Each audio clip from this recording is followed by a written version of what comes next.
Good afternoon, ladies and gentlemen. Welcome back to Twisted Koi and you, G-Love, Colossal Koi. How's your fry doing, my brother? Well, talking about fry, we've taken a few of the bigger ones out of the fish tank, and Sue's been fishing around in the front pond, which is now covered because the temperature has started to drop. Oh yeah, and welcome back, boy. James Koi Whisperer's back. Nice one, buddy.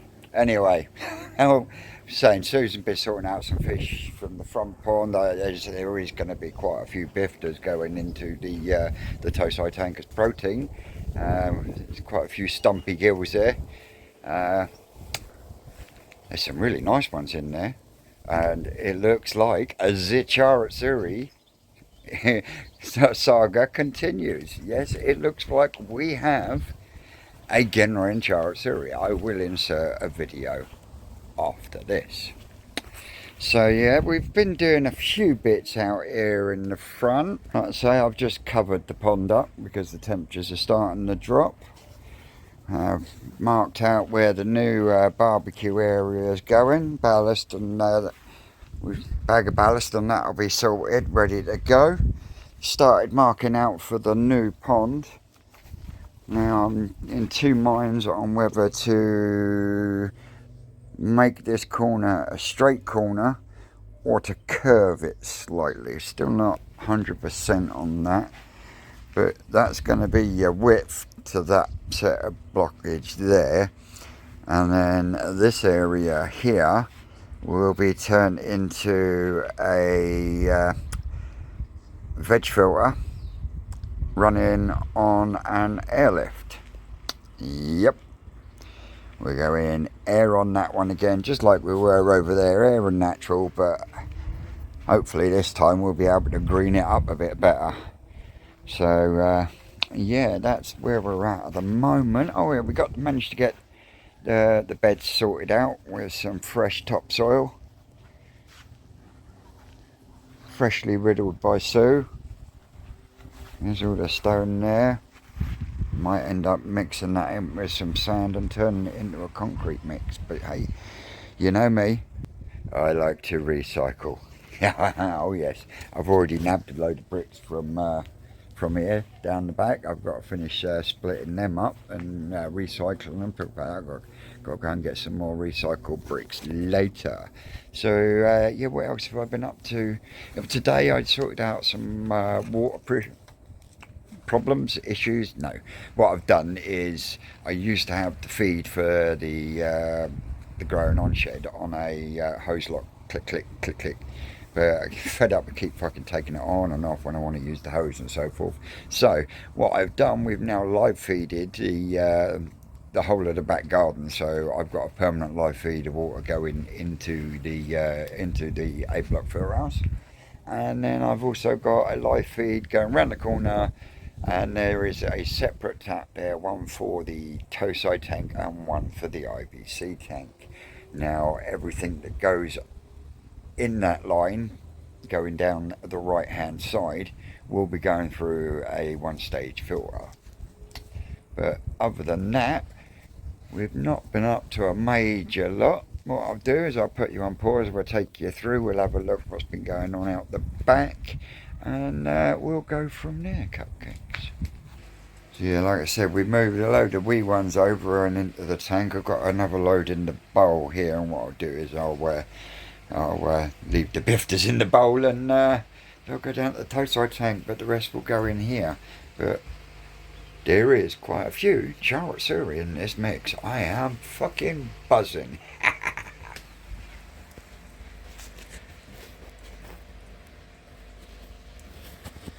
Yeah, I can see a couple in there with some stumpy gill plates. That one there. But hey, it was our very first spawn. If I only get a handful of really good fish, then I will be over the fucking moon.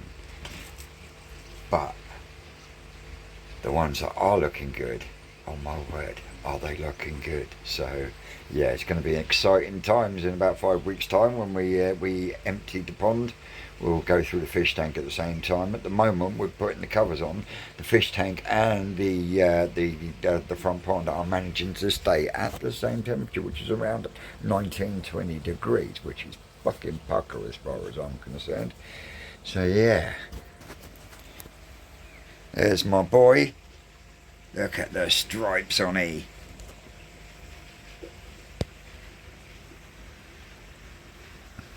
You can't tell me that's not. Oh look, we got 2 stripes on the other side. You can't tell me that's not Chartsuri.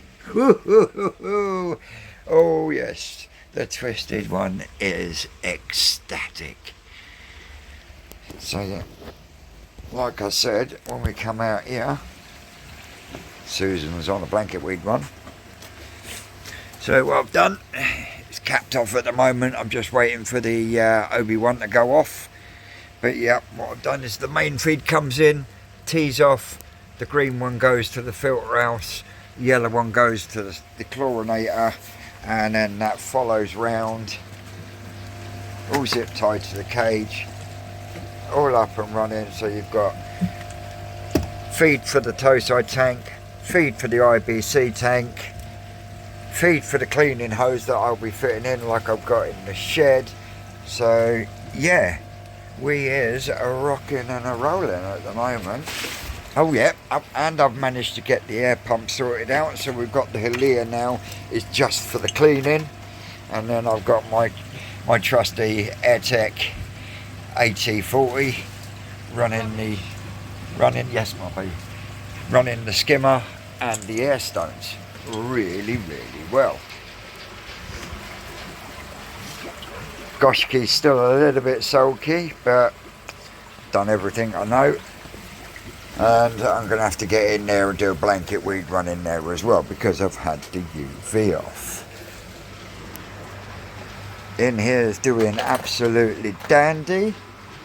Got the skimmer line off because I'm going to give them a clean. I've started the pad for the filters, so all that needs now is a bag of ballast mixed up and smoothed out, and then render the front of it. That's that done. Then I can start working out where my waste pipe needs to go, and also running pipes. But there you go, there's the old Tempest, and that's being split between the Tempest and the bio chamber. But if I turn the bio chamber off, oh, does she dance?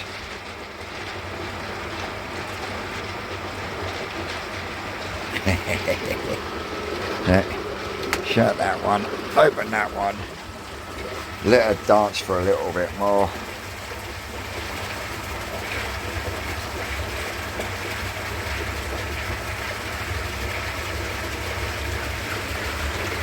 There she goes.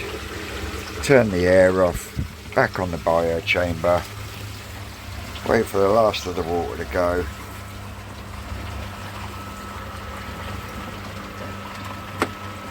Ready to go, ready for when I fire up the pump again.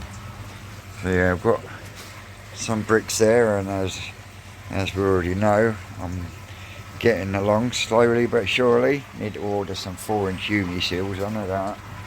And then we got these kiddies in here. I put some Koi Masters Advantage in the other couple of days ago. But yeah, these are doing really well. I know, you're so hungry, aren't you? You never get fed. Starving, ain't you? Now, is it me, or is that Benny starting to fade on my red achiever? Can you see what I mean? On the towards the back end. Come on, you, get out the way.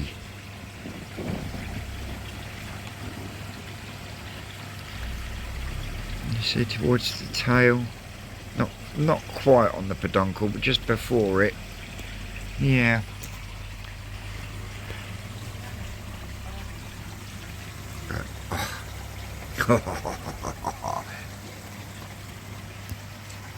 So yeah, I'm going to sort the rest of these out and I'll probably pick you back up in a bit.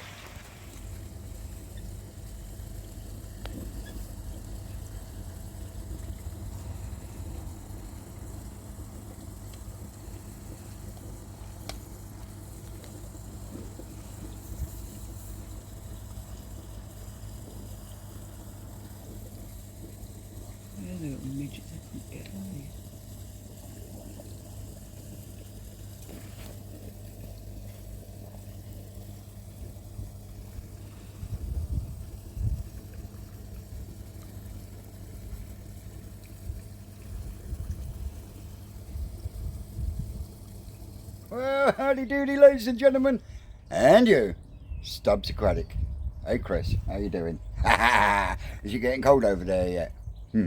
Temperatures are starting to drop here, which is why I thought I've done all my fish bits, so I'm going to come out and do a bit of trimming on my bush. So I thought you might want to come along with me. So if we turn that one, oh look. Look, I could stand you on the pond now, look as well.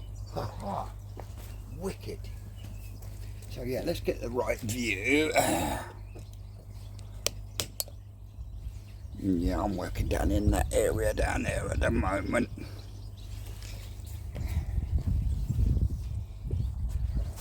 So, I don't know if you can see me or not. Well, we'll have a little bit of digression.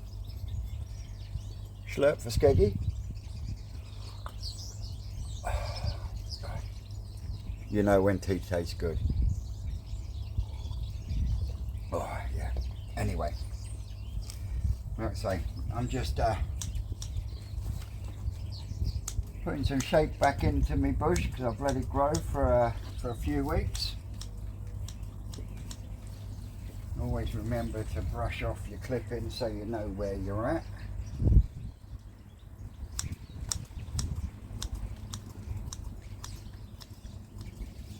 And all you're trying to do is just trying to create whichever shape you want. Now, I like doing little round bowls. You could, if you wanted to, do triangles. You could do squares. And for those of you that want to know what this plant was, it was called a gold crest. And this one's about 6 or 7 years old now. Oh, it's coming from underneath. Yeah, this one's about 6 or 7 years old now. And it started off as a £2 odd plant from Morrison's of all places.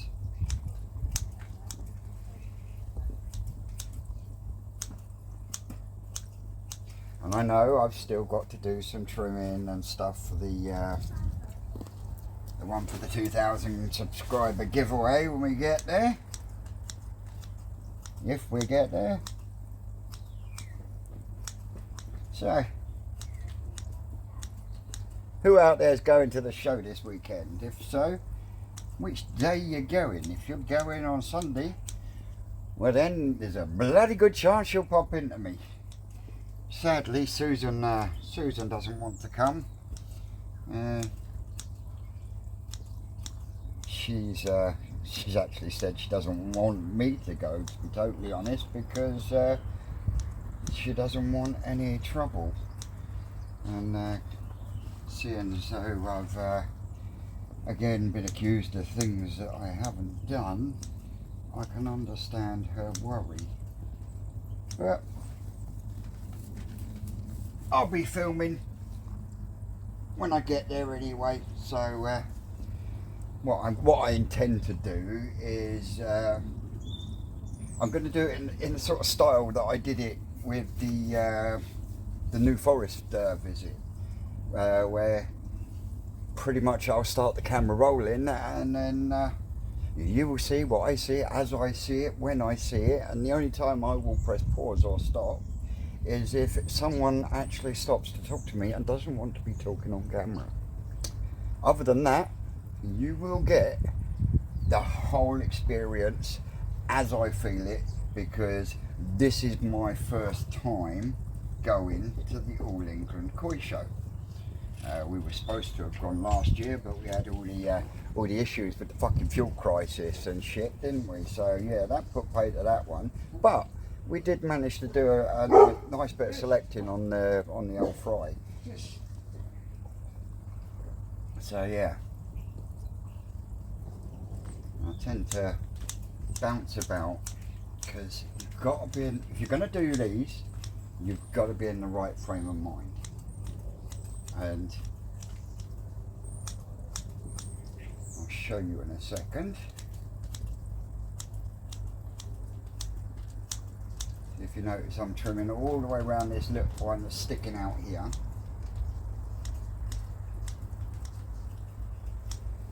Yeah. And then what I do is I pull that out, I hold it by the end, and then you snip back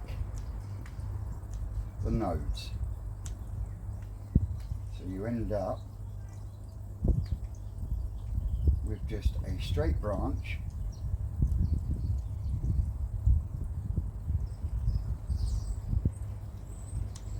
with a little bit of growth on the end.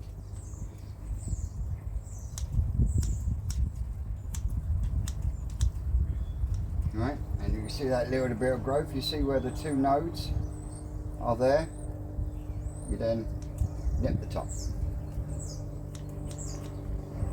Right, I've uncovered this one, nip the top, and that's to encourage more nodes on the branches. So if you've got a branch like this and you cut it, you've got a node there and a node there, and you've got two nodes here, right? You cut it just above this node and this node, it will then fork out again. So you go from 2 to 4, and then you continue, and that is how you end up getting your shape. Because basically all you're doing is just trimming for it to create new growth, because the more you trim it, the thicker and bushier the ball itself will become, and then it actually becomes easier to trim them. Now let me go to this one. I'm going to go around there.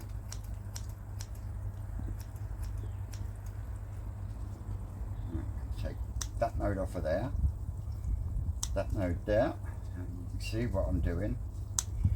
One there, we'll take that one off there, and then we'll nip the top. I'll bend that down ever so gently.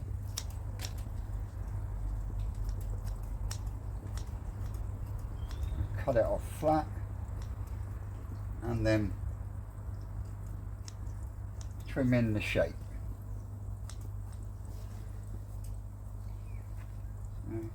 Yeah. I'll take some of these nodes off of this one.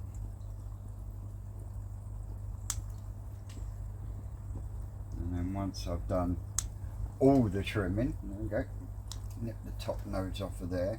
Once I've done all the trimming, then I will come out with my bits of wire to start moving them around, and this one needs to come out.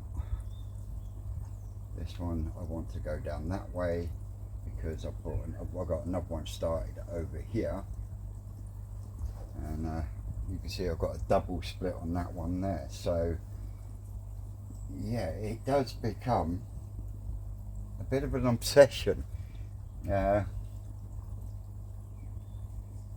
find it very therapeutic. I either put me Audible book on, or I'll put some music on, and then it takes its own shape. And as you see, it's simple.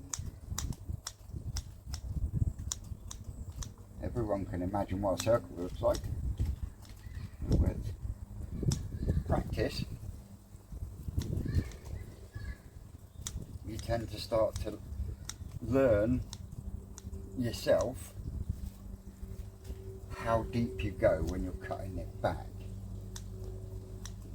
because the ball itself then creates its own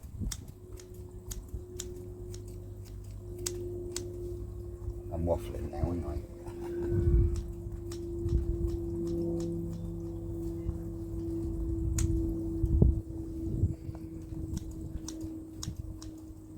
Oh.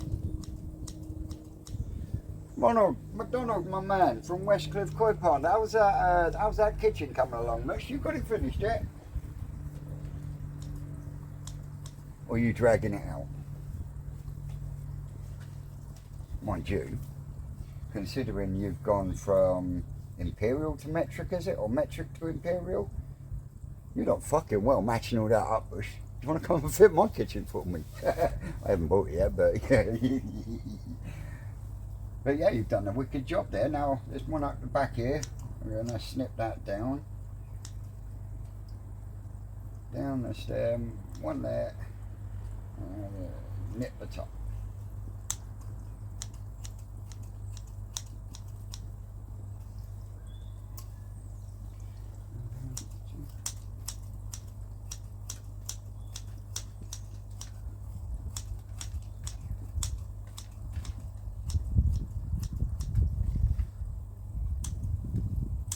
Not quite bonsai-ing, but very, very therapeutic.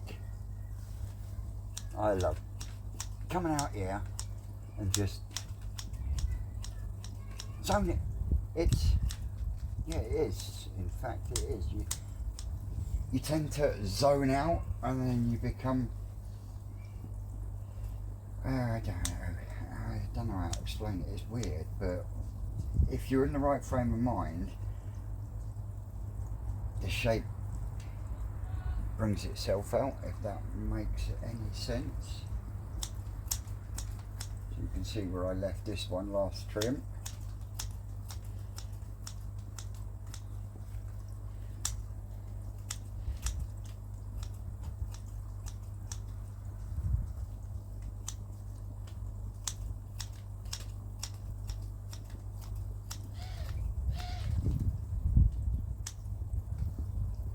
So come in, nip the top on that one, and then take that node, that node, that node.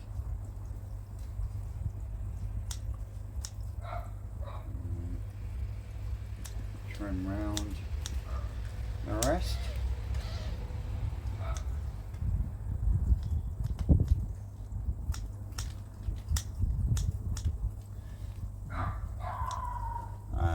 I was chatting to my man Davey, Black Country Koi bloke earlier. I was telling him about some of the fry I've got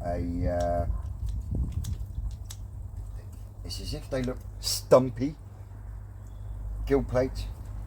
So there's been a few that have gone out to the Tosai tank, and there was a couple that went into the main pond that we give them 2 chances. And for the squeamish ones out there and saying, what are you doing that for? All I'll say is circle of life, my friends. Circle of life. Well, it's true, isn't it?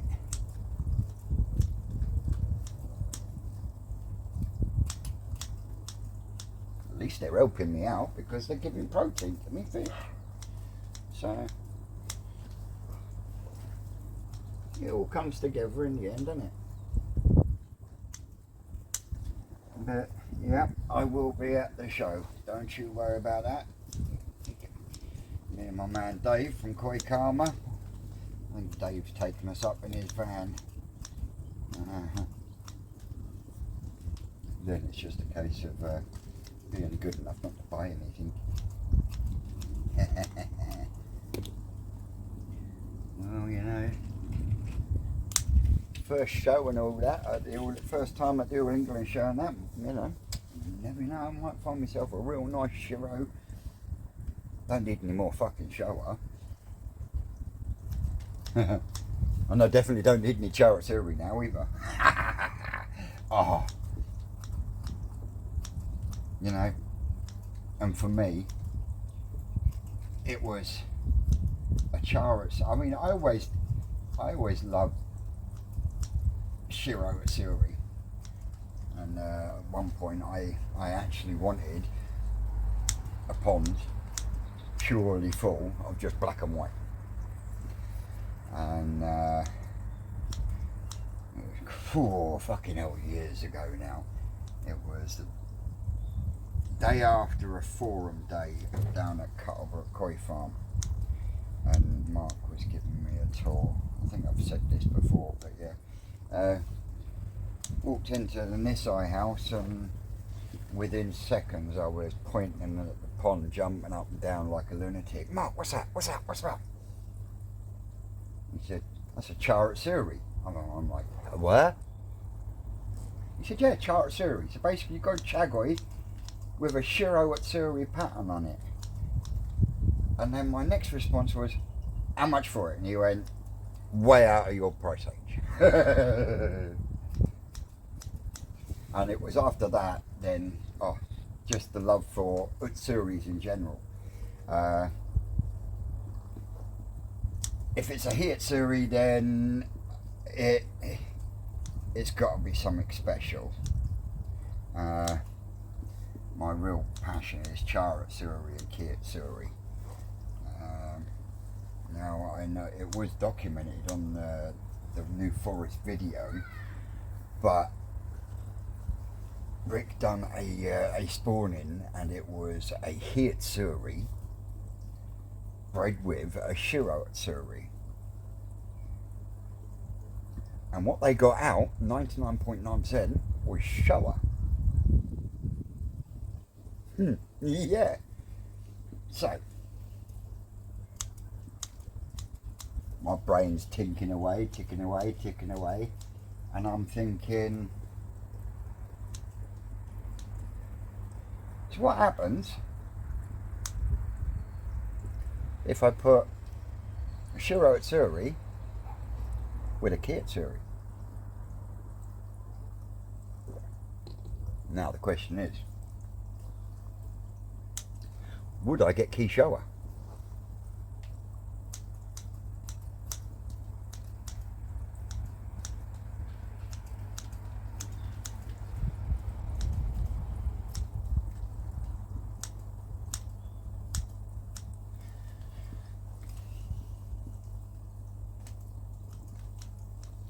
Right, cupcakes, well, I'm going to continue doing a little bit more of this, but I'm going to put you on pause because it's 6 o'clock. It's Ricky's live time. That's Ricky Stoddard, Koi Wholesale. Get over there, give him a like, give him a sub, join him every Wednesday for his live. Fucking awesome. So yeah, I'm going to pick you back up in a bit once I've done some more of this, quite possibly after Ricky's live. Back soon. Later. Well, there we go, ladies and gentlemen. I'll turn the camera around in a second. I will show you my finished trimmed bush. Yeah, you know I love the trimmed bush. So yeah, here we go. All trimmed up, lovely and sexy. So there we go. As always, I've been Twisted Koi, you lot have been great, and I'll catch you on the next one. Whoop! If I don't break my neck first. That's all, cupcakes.